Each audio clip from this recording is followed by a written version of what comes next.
In your book, one of the things that I do appreciate, you touch on the human longing, Mm. like our relationship to others. What do I expect out of life? Where do my expectations come from, and are they realistic? And then you even mentioned the doomsday clock, and that's fascinating. Maybe you guys need to Google what that is, and I'm wondering if we're mere seconds away from it, which is a horrible thought to ponder. But as we think about these life and death issues, if you can talk a little bit about how you connect that with uh, Pascal's wager, something that Pascal was famous for in the Mhm. 1600s, and how our longings could be a component of common grace. Well, it's a lot to try to unpack, but Pascal very much believed that we were deposed kings, that we were royalty originally, but we're now fallen. So we remember that we were royalty, but we can't attain to it.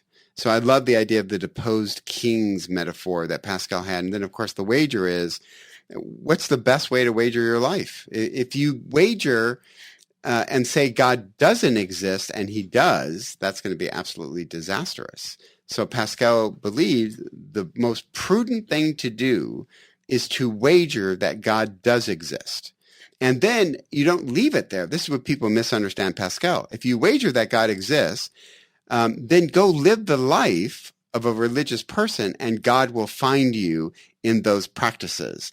And Pascal was trying to share with his friends who loved gambling. So that's why he used the wager metaphor. But I would encourage your listeners to take a look at an InterVarsity Press book called Taking Pascal's Wager. It just came out, I think, 2 years ago. But Pascal's Wager, it gives me great comfort because it shows me that I am betting correctly. Is that by Thomas Morris? No, he has another Pascal book that is absolutely phenomenal. Right. I'm forgetting the name of it. This is a newer one, but I'm a huge Tom Morris fan. Yeah. He wrote If Aristotle Ran General Motors. Yeah.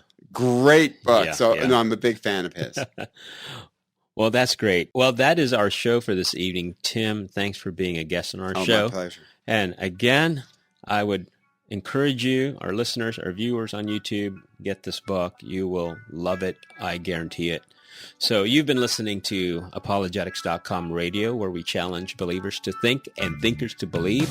Our hope is that you've learned some aspect about the Christian worldview that strengthens your faith and make you want to learn more. Special thanks to, again, my special guest, Dr. Muloff, and our engineer back there make sure that our mics work all the time. And until next time, good night.